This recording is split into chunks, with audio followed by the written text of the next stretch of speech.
Ang haba naman ito, uy. Hindi man ganun kahaba yung hiwa ng aking taler. Hi guys, welcome to a brand new vlog. Welcome back to my channel, everybody. Anyway, today is Sunday the 4th, and my husband and my son just decided to have a snack instead of big dinner.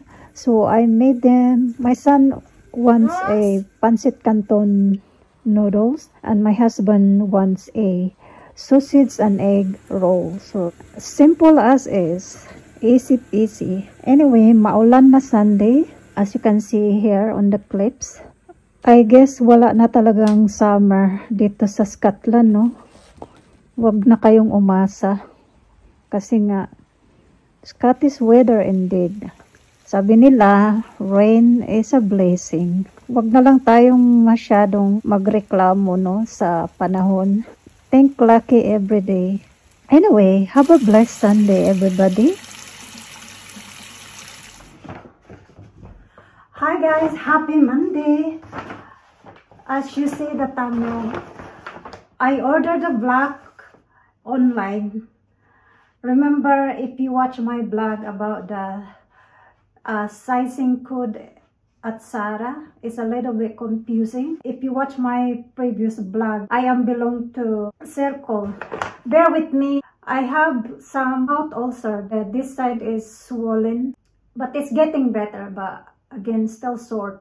This one arrived fresh today, Monday. I'm going to try these trousers on right away. So remember these trousers. If you watch my previous blog, I was reading about, you know, this Zara, this one here, the code.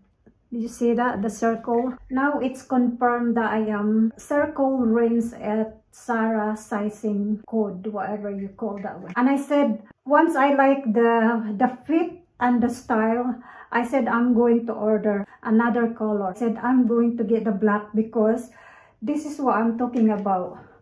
I will pair with linen shirt from H&M. This is H&M, guys. These trousers I have not worn yet because the weather, it's been raining for a couple days now. It's a little bit wider on the legs, but not too much. I still like it. So anyway, this is how I envision to style these trousers. So these pearls, by the way, is from Zara as well. This pearls is really like, it's becoming my favorite to style now when it's come to shirt, blouse, because it adds dimension and nobody knows that you are wearing it's not that expensive, but it looks expensive. This H&M linen shirt is like, I think it's only cost about 20 something, and this is 100% linen. It's a good material. By the way, I have to put lipstick just for this video because my lips is swollen in this side. I don't know if you guys notice. I want to pair with this bag. This is not an Hermes.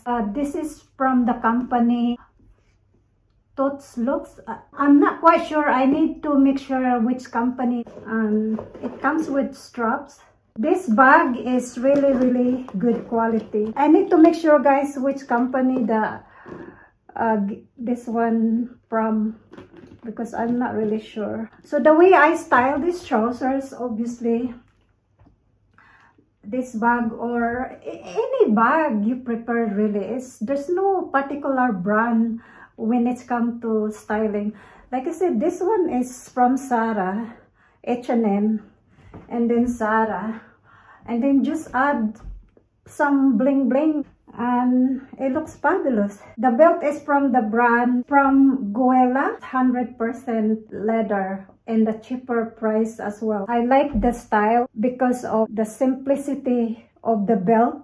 It looks sophisticated and chic, not too much, not too logo-y. And again, you will see this on a cutaway somewhere in this side or this side. And this is really good going out brunch or whatever. You know, I know my husband doesn't like black on me. Wear it to the funeral.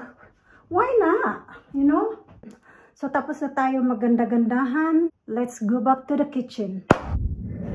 All right, everybody. We are making mongoose today. Alam niyo ba ang kapartner niya?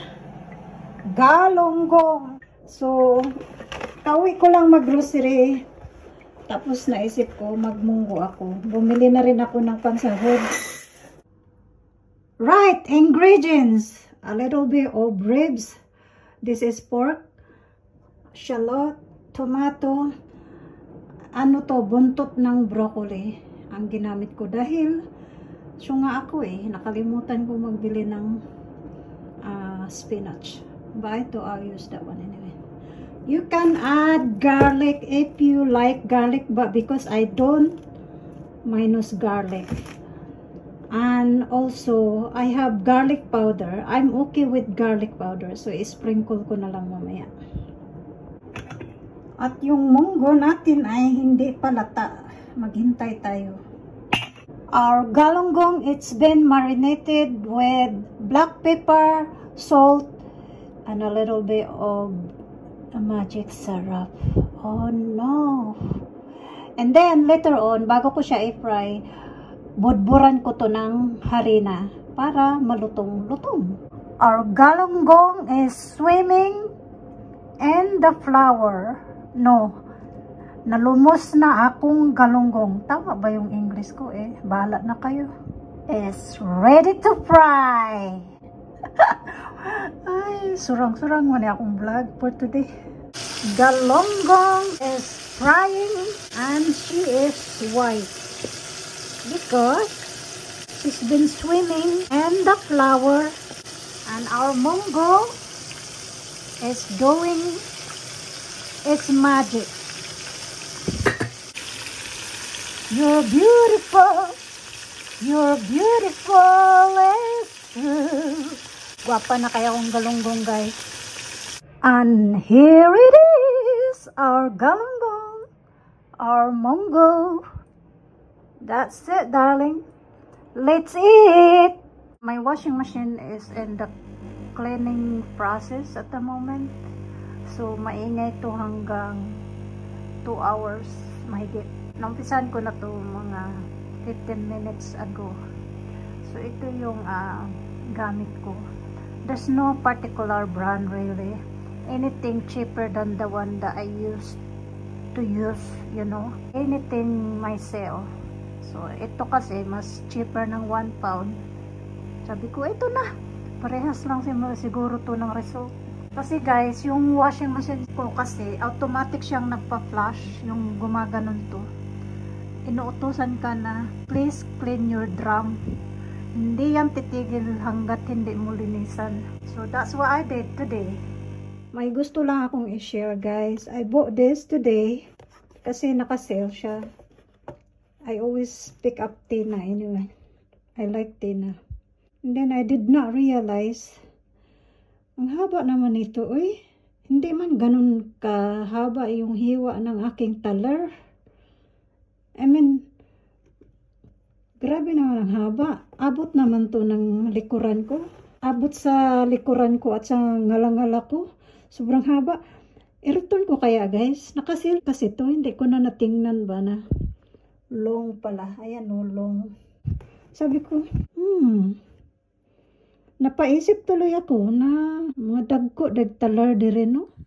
So, dinner for tonight is pork Cajun. Just leave that one for marinate for a couple minutes. And carrots is ready. Nilagyan ko lang ng butter at saka mince. Mashed potato, obviously, done. Yung dinner nga pala namin dito no, 5 o'clock. Always talaga yan, 5 o'clock in the afternoon. Yan yung nakasanayan naming dinner. 5 o'clock in the afternoon. Mas maagang dinner, mas maganda to digest your food while you're sleeping at night. So that's about it for today. Thank you so much for watching. And I hope to see you again on my next vlog.